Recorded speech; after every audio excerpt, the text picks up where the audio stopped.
Okay, I'm here with Todd Gardner. Todd, welcome to the show. Well, thank you for having me. Now, you're an artist here in the Washington, D.C. area. That's correct.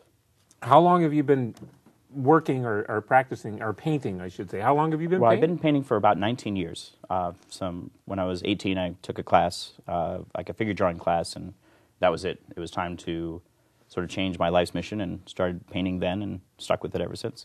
Now, are you doing this professionally? No, I work at the Smithsonian Museum as my day job at the National Portrait Gallery, and now, and then painting whenever I can after that. Cool. So at least you're around art. You see art. Every day. It's Absolutely. a related field. Absolutely. I've been an art handler for 10 years here in the Washington, D.C. area. Wow, that sounds really great. And the National Portrait Gallery? Yeah, in that building. I was with American Art first, but predominantly the Portrait Gallery. And it's a great place to go. I'm a Absolutely. member. Absolutely. There. Everyone should go. It's free, and they always have new shows rotating through. You should go as often as you can. And they have great parties in the courtyard. Wonderful parties in the courtyard. I go to many, every chance I get. But nonetheless, you're here with some of your artwork. And I am. It's clown art, it's robot art, and... Portraiture and a little bit of everything, actually. Lots of things thrown in. Okay, the first one you wanted to show was your A self-portrait? This is kind of where things took off in the D.C. area, is that I started working, after working at this point 5 or 6 years at the Portrait Gallery, it kind of seeped into every pore. It was like I would see portraits on the wall, I would move portraits, I would go and look at other portraits, and it was like, all right, already, I'll do a portrait. And so I started a portrait series, of which I've done 48 of them. And the one that I have, this guy right here, is in fact my self-portrait. And this is what started the series. And as soon as I finished the rest of them, can we see, are we good? We're seeing. Okay. We're believing. When I get done with the last portrait of somebody else, then I'm going to do another self-portrait. So there'll be 52 altogether, kind of like a deck of cards. Mm-hmm. And so this series is ongoing. And like I said, about 4 more victims. Sitters need to volunteer some way, somehow, and then that'll be done. It's a nice use of color, and I guess it's somewhat impressionistic, or... Yeah, absolutely, absolutely. I feel like there's certainly a place for photorealism. I don't have a place in that part of it, but... I tend to look at more of the German expressionist portraits and things where there's more energy and emotional impact than absolute precision.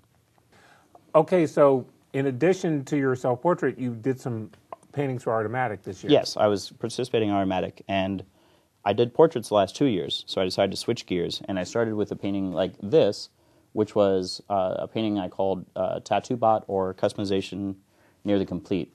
A lot of the people I run into, or a lot of things that I'm seeing, tattoos all the way up and down the arms, I decided that, in an attempt to be customized and that sort of thing, it's kind of a big trend, and I thought it would be kind of fun to have robots sort of following this trend of getting customized, even though they're all built primarily the same.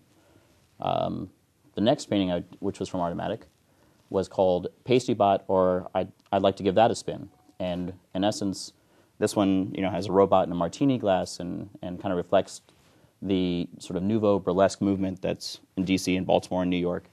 And I noticed that there's a lot of crossover in friends and colleagues from the art world and the burlesque scene, and that it's a pretty interesting scene. So I thought I'd explore that a bit to see how that works. Put a bot in the spot. Put a bot in the spot, you betcha. Now this one, a little bit darker. I had a professor named Ursula von Reidingsvard, actually a guest lecturer, and she was a very German, very posture perfect this woman, and she came in my studio and looked around, and she said, "Yeah, I think you need to look around and go to the seedy underbelly of your town, and that's where you're going to find inspiration for your art." So I thought, all right, I kept that in mind, and this one is definitely seedy underbelly.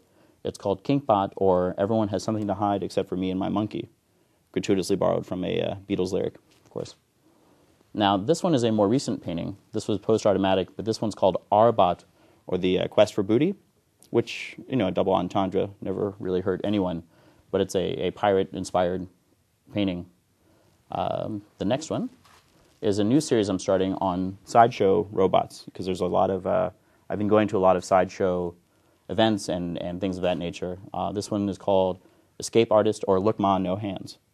And the robot seemed like a good choice because in some ways he could stay there for days, months, years, because it's a robot, and yet somehow there's still need to escape and that sort of thing. So I kind of like to raise that that question in the work.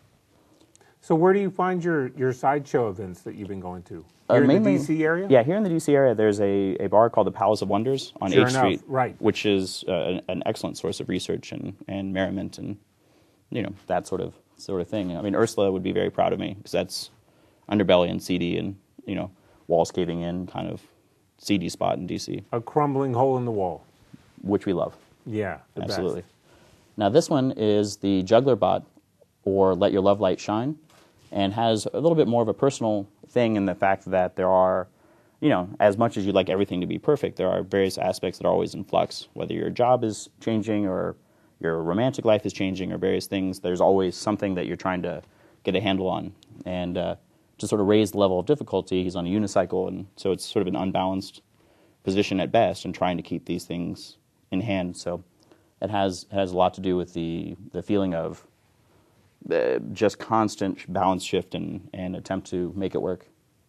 The next one is called Burner Bot, or Up in Flames, and has a lot of the same idea in nature in the fact that whereas here the bucket of water that would be used to kind of put things out is leaking, so his one safety net is kind of going away, and up here you've got the flags that are starting to catch on fire, so things are just getting a little bit out of control. And so I wanted to kind of push that point a little further, that it's not always easy or there's not always a safety net that you can rely on. Now, the probably one of the weirder paintings I've done in quite a while, and which will surprise people, is the still life. Mm-hmm. This one is actually a piece I'm working on for one of the local food banks for a holiday card. But I thought I'd bring that along just to, if nothing else, show my mom that yes, I can paint nice things. You can I'm a be good normal. boy. Yeah. A Wow. little bit. Yeah, so that's where they are.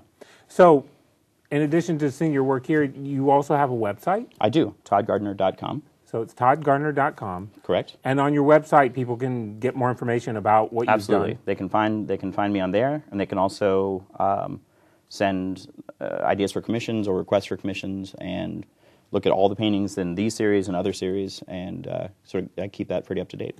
And of course, as you said, you were at Artomatic. Correct. And have you had any other gallery showings here in the D.C. area? A couple. I've been at DCAC for a couple of their multiple, what would they call it, the 1404, but it's like the little work show. You get 2 feet of wall space, which the portraits fit just perfectly in, which is kind of nice. Good planning. And then they also, I've been in like the past gallery group shows. I don't know if you know Richard Dana. No. Or not Richard Dana, but Richard Siegman has a small gallery up near Rhode Island Avenue. So little galleries here and there. I'm kind of just trying to get myself out more, which this helps. Thank you very much again for having me. Well, sure. Thanks for coming. And so that's where I am currently. All righty. Well, we will look you up online Please at do. toddgardner.com. And thank you again for being here on the show. Thank you very much.